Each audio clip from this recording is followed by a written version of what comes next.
আচ্ছা, ছোট্ট একটা ঘটনা কই জাকাতের ব্যাপারে, তারপরে আমি জাকাতের বিস্তারিত আপনাদেরকে বলে বলে কোনটার কত দিতে হইবে বলে দেব। রাসূলুল্লাহ সাল্লাল্লাহু আলাইহি ওয়াসাল্লাম এইরকম জাকাতের ওয়াজ করতেছিলেন।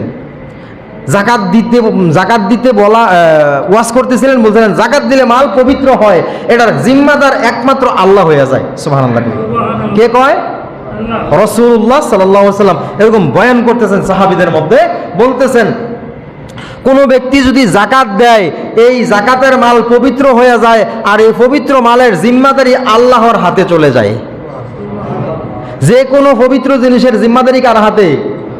আল্লাহর হাতে। আপনার সন্তান যদি পবিত্র হয়, তার জিম্মাদারি আল্লাহর হাতে। আপনার পশু পাখি যদি পবিত্র হয়, আপনার হালালভাবে হয়, এটার জিম্মাদারি আল্লাহর হাতে। জমিন যদি পবিত্র হয়, হালাল টাকায় হয়, এটার জিম্মাদারি আল্লাহর হাতে। অর্থাৎ সব হালাল কিছু পবিত্র, আর এই পবিত্র কিছুর জিম্মাদার কার? আল্লাহর। পয়গম্বর সাল্লাল্লাহু আলাইহি ওয়াসাল্লাম এইভাবে সাহাবীদের নিকট ওয়াজ করতেছে, বয়ান করতেছে। ও সাহাবীর দল, যদি কোনো বান্দা আল্লাহ তাআলার দেয়া সম্পদ থেকে যদি যাকাত দেয়, এই যাকাতের মালটা পবিত্র হইয়া যায়। যাকাত মানে মাল সম্পদ পবিত্রকরণ, আর এই পবিত্র মালের জিম্মাদার মহান রব্বুল আলামিন তার নিজ কুদরতি হাতে নিয়ে নেন। এই মালের থেকে শয়তান আক্রমণ করতে পারে না, এই মালকে শয়তানে আক্রমণ করতে পারে না। চোর ডাকাত থেকে আল্লাহ তাআলা হেফাজত করেন, পোকা মাকড় থেকে হেফাজত করেন। আসমানি বালা, জমিনি বালা, হাওয়াই বালা, আসমানি গজব, জমিনি গজব, হাওয়াই গজব থেকে মহান আল্লাহ তাবারাকা ওয়া তাআলা ওই সকল সম্পদগুলোকে আল্লাহ তার নিজ কুদরত দ্বারা হেফাজত করে ফেলেন। এইভাবে পয়গম্বর সাল্লাল্লাহু আলাইহি ওয়াসাল্লাম বয়ান করতেছেন। একজন ইহুদি মহিলা এই যাকাতের বয়ানটা দূর থেকে শুনতে পেয়েছে। শুনতে পেরে তিনি ছিলেন একজন ব্যবসায়ী, মদিনার একজন ব্যবসায়ী মহিলা। তার মালামাল সিরিয়া থেকে মালামাল, বিভিন্ন দেশ থেকে মালামাল কিনে এনে তিনি বিক্রি করতেন। আমরা যে ব্যবসা করি, মালামাল কিনি বেচি, এই রকম ব্যবসা ছিলেন। ওই ইহুদি মহিলা বাসায় যাইয়া চিন্তা করলেন আমি জাকাত দেব। তার ঈমান আছে। জাকাত কার জন্য ফরজ? মুসলমানের জন্য, ঈমানদারের জন্য জাকাত ফরজ। জাকাত ফরজ কার জন্য? প্রত্যেকটা ইসলামের প্রত্যেকটা হুকুম, প্রত্যেকটা ফরজ বিধান ঈমানদারের জন্য ফরজ। কার জন্য? ঈমানদারের জন্য ফরজ। ওই মহিলা চিন্তা করলেন, আশেপাশের কিছু লোকদেরকে ডাকাইয়া বললেন আমি জাকাত দেব, এইরকম কিছু গরিব মানুষকে সংগ্রহ করে দাও যাদেরকে আমি জাকাত দিতে পারি, সদকা করতে পারি। কিছু লোক ডাক দিয়ে বললেন, ও ব্যবসায়ী মহিলা, তুমি কি আব্দুল্লাহর ছেলে মুহাম্মদের কালিমা ধর্ম গ্রহণ করে ফেলেছো নাকি? বললেন না না, আমি আসার সময়, রাস্তা দিয়ে আসার সময় শুনে এসেছি তিনি সাহাবীদের নিকট তার অনুসারীদের কাছে বয়ান করতেছেন যে এই মালের যাকাত দেয়া হয়, সদকা দেয়া হয়, ওই মাল নাকি তার আল্লাহর নিজ কুদরতি হাতে তার জিম্মাদারি নিয়ে নেন। এটাকে ডাকাত ধরে না, শয়তান ধরে না, পোকা মাকড় ধরে না, আল্লাহ তাআলার প্রদত্ত গজব আক্রমণ করে না। তিনি এই বয়ান করতেছিলেন আমার যেহেতু অনেক সম্পদ, অনেক মালামাল, ব্যবসায়িক মালামাল, এই আমার এই ব্যবসায়িক মালামালগুলো তার মুহাম্মদের আল্লাহ যেন হেফাজত করে, এই জন্য আমি যাকাত দিতেছি, আমি ইসলাম ধর্ম গ্রহণ করি নাই। মানুষদেরকে বলতেছে, জিজ্ঞাসা করছে তুমি কি ইসলাম ধর্ম গ্রহণ করে নিলে নাকি? আসেনি? আমাদের দেশে এরকম কিছু লোক আছে দেখেন, এই নামাজ পড়তে শুরু করলে হ্যাঁ নামাজি হয়ে গেলি নাকি, হ্যাঁ রোজাদার হয়ে গেলি নাকি। এই কথাগুলো কি আল্লাহর নাফরমানি? এটা কি? আর নামাজি হওয়া দরকার না, জরুরি, ফরজ। নামাজি হয়ে গেলি নাকি, হ্যাঁ রে অ্যালার্জি শুরু হয়। একজনে নামাজ পড়ে, হ্যাঁ তো পড়েই না, আবার এর অ্যালার্জি শুরু। নামাজি হয়ে গেলি নাকি, দানবীর হয়ে গেলি নাকি। আল্লাহ মাফ করুক, সহি বুঝদান করুক বলি আমি।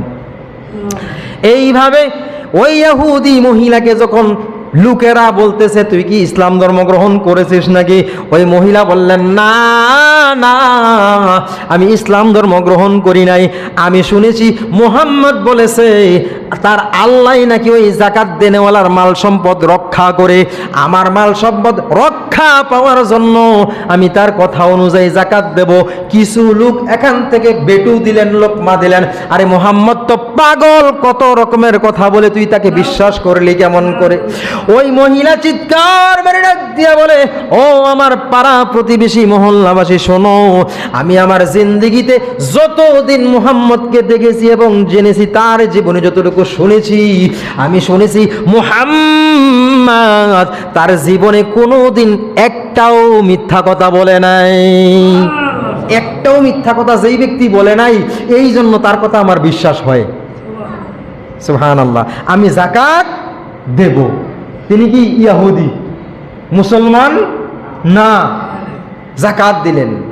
যাকাত দেওয়ার পর কিছুদিন পর তার ব্যবসায়িক মালামাল সিরিয়ায় কিনতে গেছে, উটের কাফেলা।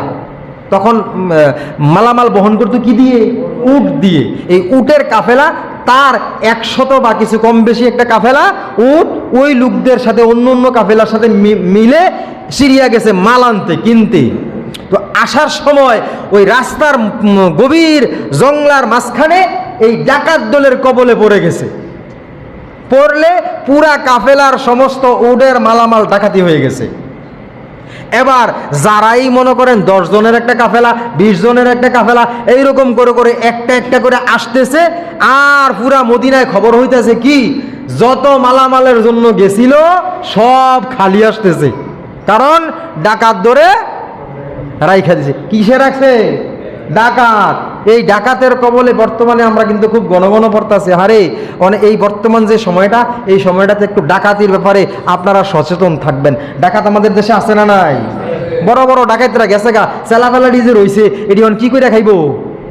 হ্যাঁ, রাতে দিনে যেখানে সেখানে শুরু করে দিছে। হ্যাঁ, চেলাফেলার সব দিনে তো তাড়ানো সম্ভব নয়। মাথার উকুন দেখেন, যত ঘন আশ্রানি দিয়ে আশ্রান, কিছু না কিছু থাকে। এটা কি কয় মহিলা মা বোনেরা ফুনজেল কয়, আরো কত কত নামে ডাকে নাকি। উকুন বড়ই জায়গা, কিন্তু ছোট ছোট গুলা ফাঁকে ফাঁকে চুরি করে চুলের গোড়াত বসে থাকে। এইরকম বড় বড় ডাকাইত্রী গেছে আমাদের দেশ ছাইরা, কিছু কিছু ফুনজেলটি এখনো আছে। তারা বাঁচতে হইলে এখন আমাদের উপর ছুরি চালাচ্ছে। তারা চিন্তা করেন ডাকাতি করতে গিয়ে মাইরা ফেলা যাচ্ছে, জবাই করে ফেলে। এত ভয়ঙ্কর ডাকাত কি এত ভয়ঙ্কর হয়? হুদাই মারতে শুরু করে। বোঝা গেল এটি কি? ওই ডাকাত দলের চেলাফেলা, তারা ডাকাতি করে। আপনারা এখন এগুলা থেকে সতর্ক থাকবেন সবাই। আমি আপনাদেরকে এই সতর্কতা করা খুব জরুরি। সবাই সতর্ক থাকা দরকার, আছে না নাই? মা বোনদের ইজ্জতের উপরে হামলা আসতেছে। এইটা আপনারা চিন্তা করছেন? বর্তমানে কিছু লোকেরা এই মা বোনদের ইজ্জতের উপরে হামলা কইরা আরেকটা কিছু হলুদ মিডিয়া, কি মিডিয়া, লাল মিডিয়া, নীল মিডিয়াওয়ালারা কয় আগের জনে তো বালা ছিল। নাউজুবিল্লাহ। এই কথাটা বলার জন্যই এগুলা করতেছে। এই কথাটা বলার জন্যই এগুলা করতেছে। এগুলা আসলে অন্য কেউ করে না, তাদের দলেরাই করে। তারার দলের যেটি রয়ে গেছে সিরাটাই উকুন্ডি যেটি রয়েছে, এগুলাই করে কইরা বর্তমান লোকদের ভাবমূর্তি নষ্ট করছে। পাবলিক কয় আমরা তো আগেই ভালো ছিলাম।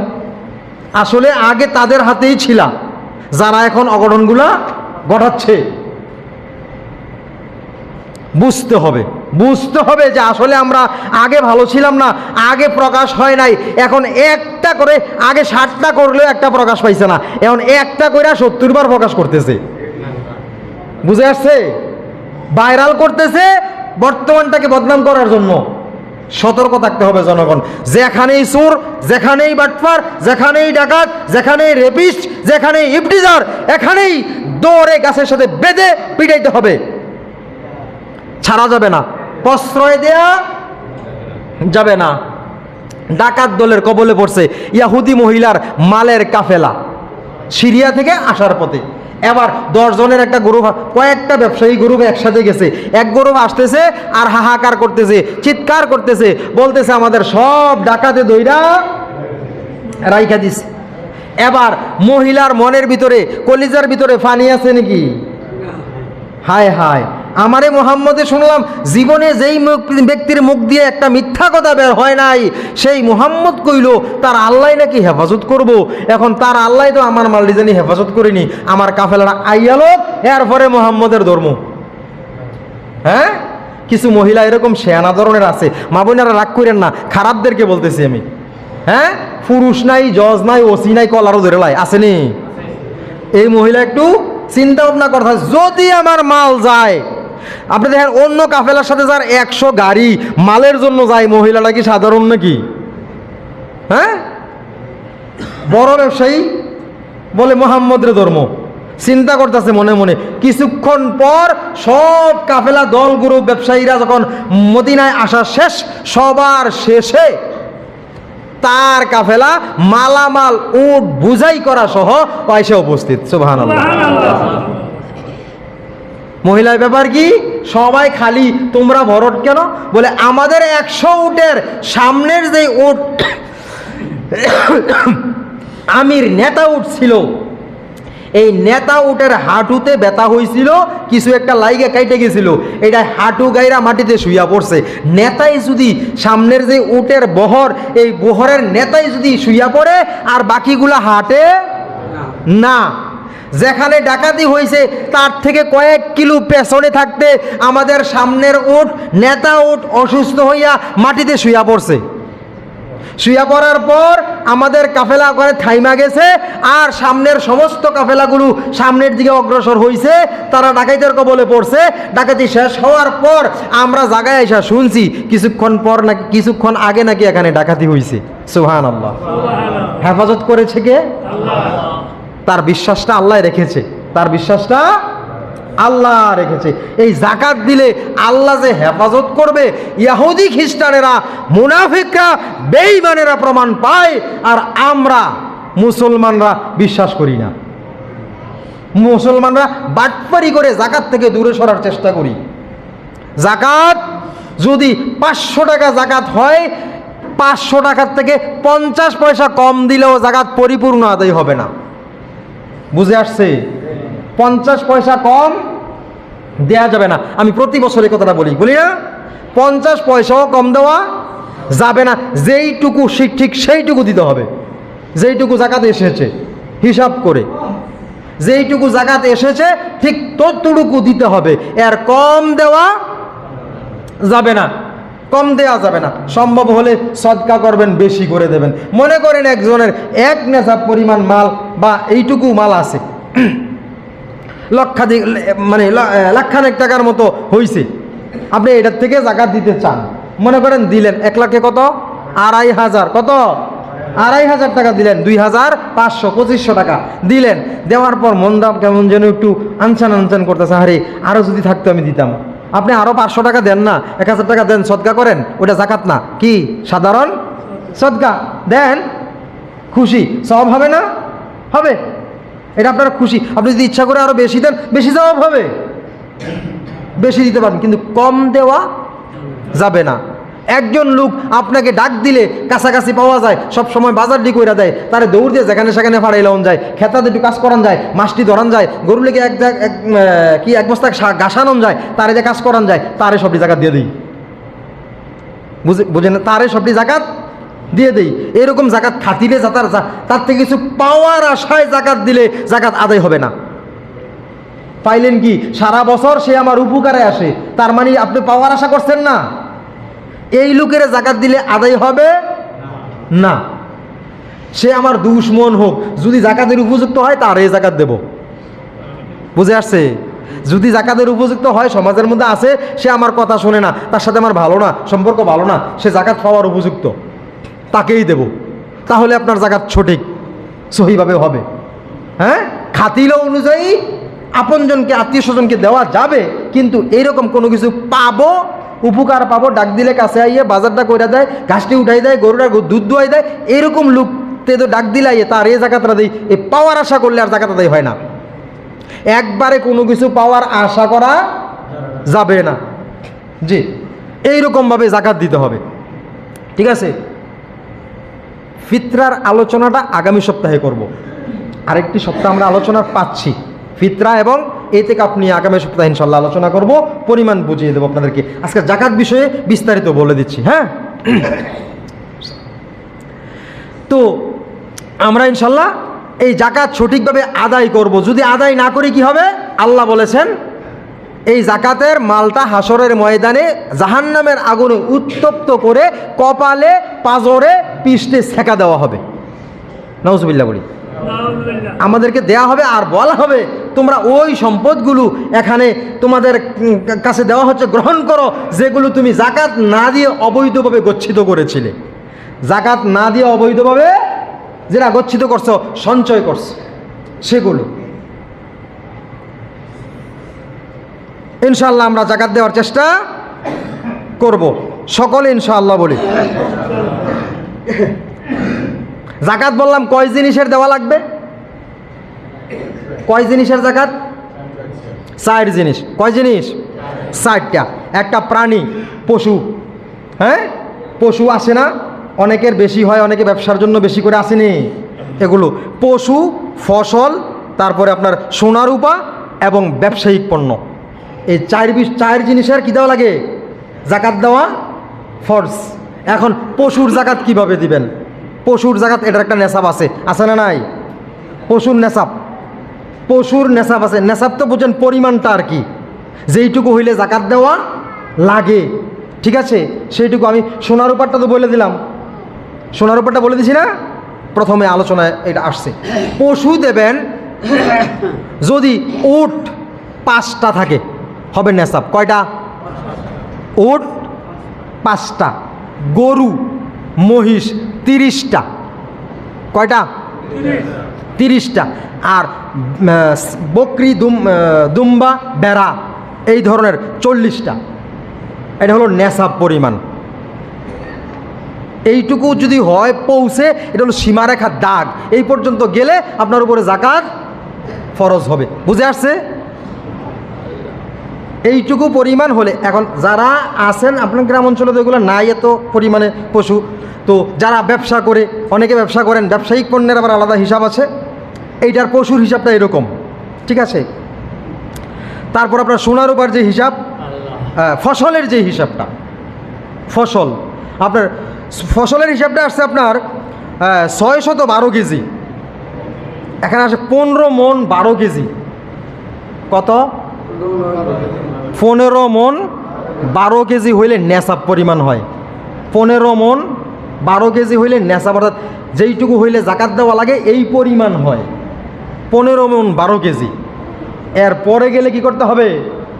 জাকাত ফরজ হয়, ঠিক আছে, ফসলের। তারপর সোনার উপরটা একটু আগে বললাম, আবার বলছি, সোনা 7.5 ভরি আর রূপা 52 ভরি, এই পরিমাণ থাকলে নেশাব হয়, এরপর জাকাত দেওয়া লাগে। আর ব্যবসায়িক পণ্য, এই ব্যবসায়িক পণ্যটা আপনার, ব্যবসায়িক পণ্য যদি এটার লাভ লস আছে না নাই? ব্যবসায়িক পণ্যের লাভ লস আছে। তো লাভ লস থাকলে আপনি কি করবেন? এই ব্যবসায়িক পণ্যের জাকাতটা কিভাবে দেবেন এটা বোঝা দরকার আছে না? ব্যবসায়িক পণ্যটা 1 বছর অতিবাহিত হওয়ার পর হয় এটা ব্যবসা করলে, বিক্রি করলে লস হোক অথবা লাভ হোক, কি কইছি? লাভ হোক অথবা লস হোক, লসের আর লাভের কোনো হিসাব নাই। ব্যবসায়িক পণ্য আপনার 1 বছর অতিবাহিত হওয়ার পর এটার জাকাত দিতে হবে।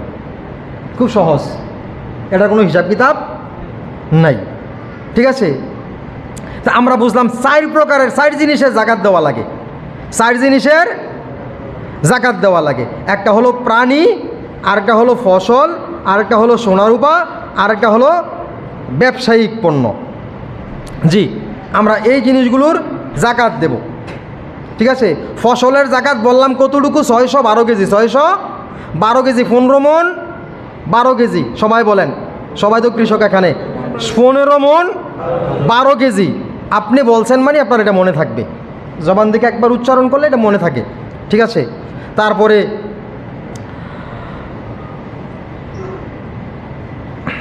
এখানে আরেকটু ব্যাপার আছে, সেটাও বলে দিচ্ছি আমি। উটের কিনা কয় ব্যবসায়িক ফসলের যে হিসাবটা, এটার মধ্যে ফসলের যে হিসাবটা, এটার মধ্যে একটু 2 রকম আছে। কয় রকম? 2 রকম হিসাব আছে। 2 রকম হিসাব হইল,